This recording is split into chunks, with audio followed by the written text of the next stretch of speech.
Le Seigneur soit avec vous. Lecture du Saint-Évangile de Jésus-Christ selon saint Jean. En ce temps-là, Jésus s'écria, « Celui qui croit en moi, ce n'est pas en moi qu'il croit, mais en celui qui m'a envoyé. Et celui qui me voit, voit celui qui m'a envoyé. Moi, qui suis la lumière, je suis venu dans le monde pour que celui qui croit en moi ne demeure pas dans les ténèbres. Si quelqu'un entend mes paroles et n'y reste pas fidèle, moi je ne le juge pas, car je ne suis pas venu juger le monde, mais le sauver. Celui qui me rejette et n'accueille pas mes paroles aura, pour le juger, la parole que j'ai prononcée. C'est elle qui le jugera au dernier jour, car ce n'est pas de ma propre initiative que j'ai parlé. Le Père lui-même qui m'a envoyé m'a donné son commandement sur ce que je dois dire et déclarer. Et je sais que mon commandement est vie éternelle. Donc, ce que je le déclare comme le Père me l'a dit. Acclamons la parole de Dieu. Louange à toi, Seigneur Jésus. Alléluia. Alléluia, chers amis. Bénissons le Seigneur. Alors, dans les Actes des Apôtres, nous voyons ces hommes, prophètes, chargés d'enseigner, la première génération de ceux qui adhéraient à la foi en Jésus-Christ pour le salut de leur âme. Et ils étaient là, Barnabé, Simon, appelé le Noir, Lucius, Cyrène, etc. Ils sont là, ils annoncent le Christ. Ils annoncent le Christ. C'est beau, voyez. Des hommes mis à part dès le début. Et aujourd'hui, pareil, le Seigneur veut mettre à part. Nous allons revenir sur ça. Des hommes et des femmes qui, envoyés par l'Esprit Saint, vont et annoncent la bonne nouvelle du royaume de la divine volonté, c'est-à-dire cette aurore qui commençait à poindre à l'horizon après la résurrection du Christ, ce soleil se levait. Là, ça y est, le soleil est en plein midi, après, est au zénith, après 2000 ans de tradition. Voilà, parce que nous voyons Jésus. Le Seigneur le dit, celui qui croit en moi, ce n'est pas en moi qu'il croit, mais en celui qui m'a envoyé. Celui qui me voit, voit celui qui m'a envoyé. C'est-à-dire, le soleil, la lumière se lève et le visage de Jésus devient de plus en plus réel, de plus en plus palpable. Dans l'Évangile, Jésus a annoncé tout ça, bien sûr, mais on ne savait, comme il le dit à Louisa, on savait très très peu de choses sur lui. Il fallait que l'Esprit nous enseigne peu à peu, et comme nous sommes vraiment durs à comprendre, voilà. Alors, la divine volonté, ben voilà, c'est Jésus. Cette foi nous fait voir Jésus. La foi, c'est moi. On comprend beaucoup plus de choses qu'avant. Et Jésus le dit. Aujourd'hui, comme me disait quelqu'un ce matin, quelle grâce nous vivons, mes amis, quelle grâce nous vivons. Quelle grâce d'être cette génération charnière et d'avoir été mis à part, nous aussi, maintenant, pour annoncer cette bonne nouvelle.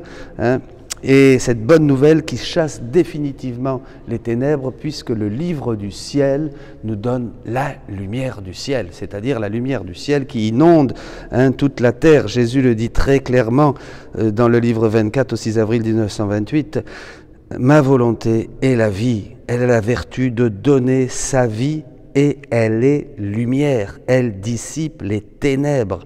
Elle est immense et elle prend l'homme de tous côtés pour lui donner force, bonheur, sainteté, de telle sorte que tout est en sécurité, tout est sécurité autour de lui. Ah, tu ne sais pas quel trésor de grâce se cache dans ces connaissances. » Les connaissances que Jésus nous donne maintenant, puisqu'il se dévoile complètement, tout le bien qu'elles apporteront aux créatures. Voilà, c'est un renouveau spirituel, c'est un bien qui ne se voit pas. On est toujours habillé comme tout le monde, on a toujours des cheveux, des yeux, mais tout est intérieur, tout est caché. Parce que nous entrons maintenant par la porte de l'humanité du Christ dans cette mer immense de la divine volonté pour faire et répéter la vie de Jésus. C'est extraordinaire, tout le bien qu'elles apporteront aux créatures. Et c'est pourquoi tu tu ne montres pas d'intérêt à ce qu'elles commencent à faire leur chemin pour donner le départ à la formation du royaume de ma volonté. C'est pourquoi tu ne montres pas d'intérêt, je fais corriger un peu Louisa, le départ pour montrer et manifester la formation du royaume de la divine volonté. Voilà mes amis. Alors, aujourd'hui, je vais vous dire quand même quelque chose. C'est la fête, c'est en relation avec ce que nous venons de dire, c'est la fête de Saint Louis-Marie Grignon de Montfort. Vous vous rappelez ? Cet apôtre de la Vierge Marie, cet homme plein de Dieu qui a prêché dans beaucoup de régions, voilà. Et il annonçait déjà, il annonçait quelque chose de très prophétique pour son époque que nous vivons aujourd'hui, c'est-à-dire les apôtres des derniers temps, les saints des derniers temps, qui ont été formés dans le moule de la Vierge Marie. En fait, les enfants du triomphe du cœur immaculé de Marie. Les enfants du triomphe du cœur immaculé de Marie, vous vous rappelez Fatima. Bien, il annonçait ces saints et il disait très clairement que ces saints, le Très-Haut allait faire dans les derniers temps, avec sa mère, de grands saints qui surpasseront autant en sainteté la plupart des autres saints que les cèdres du Liban surpassent les petits arbrisseaux.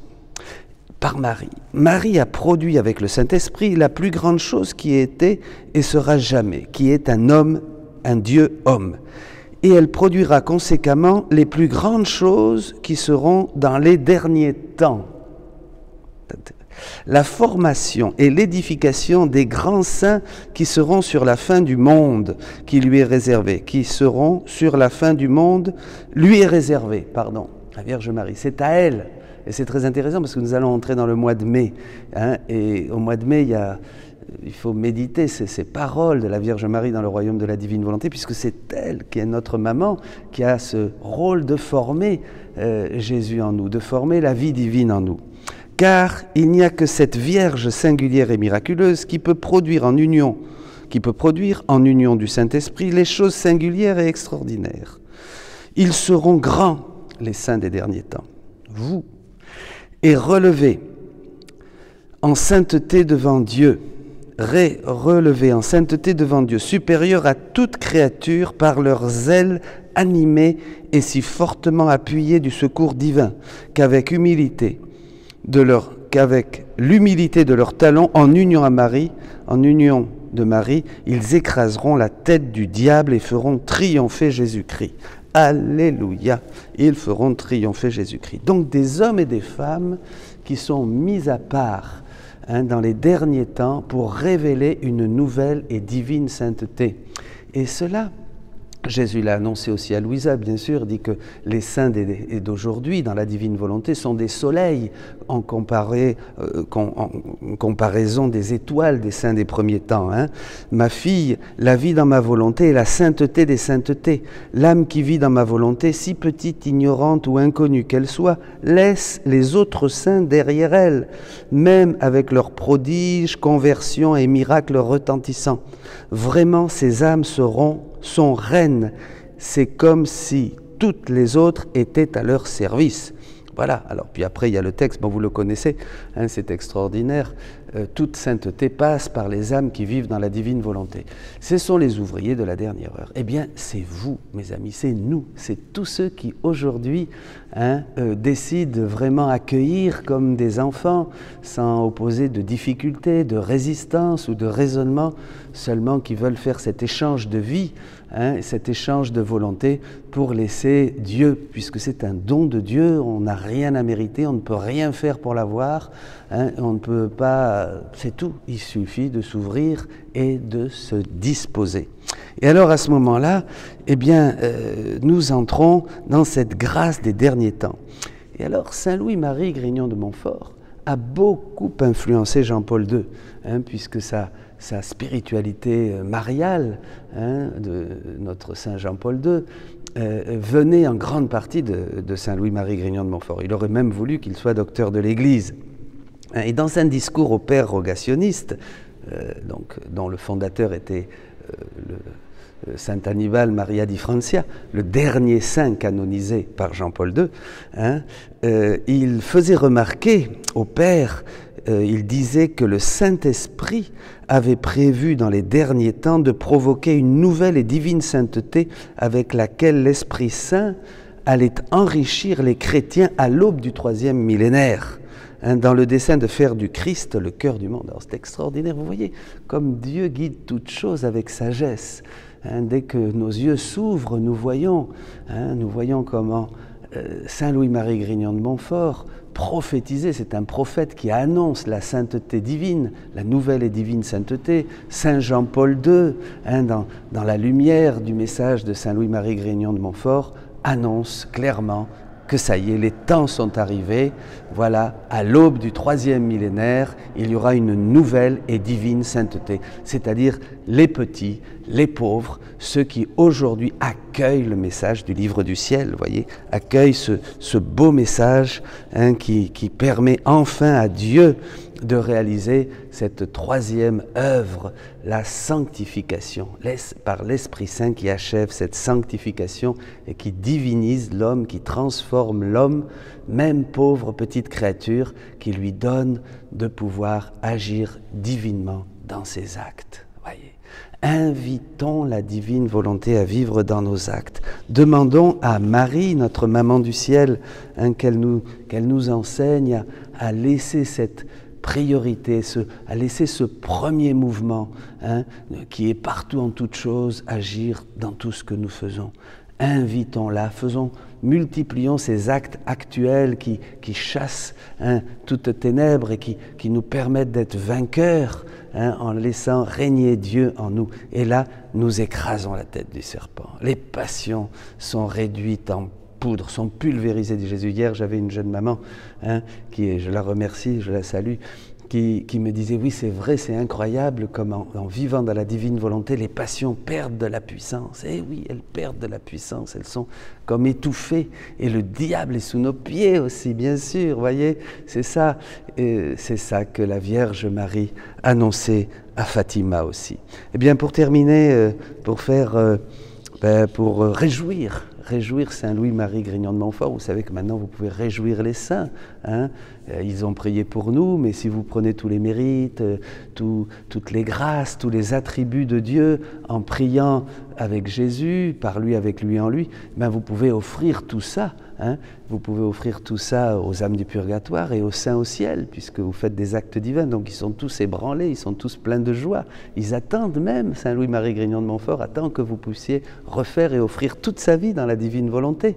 Ce qu'il avait prophétisé, maintenant il le voit, il est dans un bonheur. Et vous pouvez augmenter son bonheur, bien sûr, puisque dans la divine volonté, on peut réjouir le ciel entier. Eh bien, on va le faire, on va faire cette prière qu'il avait faite de consécration à la Vierge Marie, de consécration à Jésus par les mains de Marie, pour lui dire merci et pour le réjouir. On va la faire pour que toutes les âmes, passées, présentes et futures, se consacrent par les mains de Marie, et arrivent les consécrations.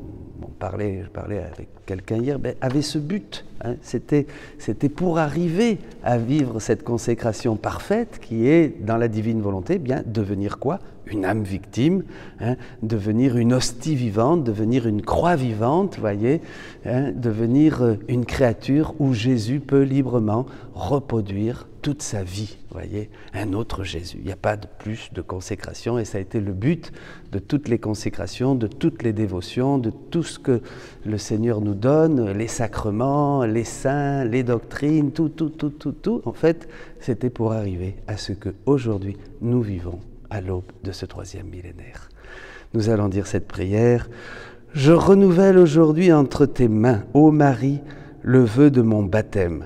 Je renonce définitivement à Satan et je me donne tout entier à Jésus-Christ, la sagesse incarnée, pour porter ma croix à sa suite tous les jours de ma vie, et afin que je lui sois plus fidèle que je n'ai été jusqu'ici. Je te choisis aujourd'hui, ô Marie, devant toute la cour céleste pour ma mère et ma reine. Je te livre et consacre en toute soumission et amour mon corps et mon âme, mes biens intérieurs et extérieurs, et la valeur même de mes bonnes actions, passées, présentes et futures, te laissant un entier et plein droit de disposer de moi et de tout ce qui m'appartient sans exception, selon ton bon plaisir, à la plus grande gloire de Dieu, dans le temps et l'éternité. Amen. Alléluia.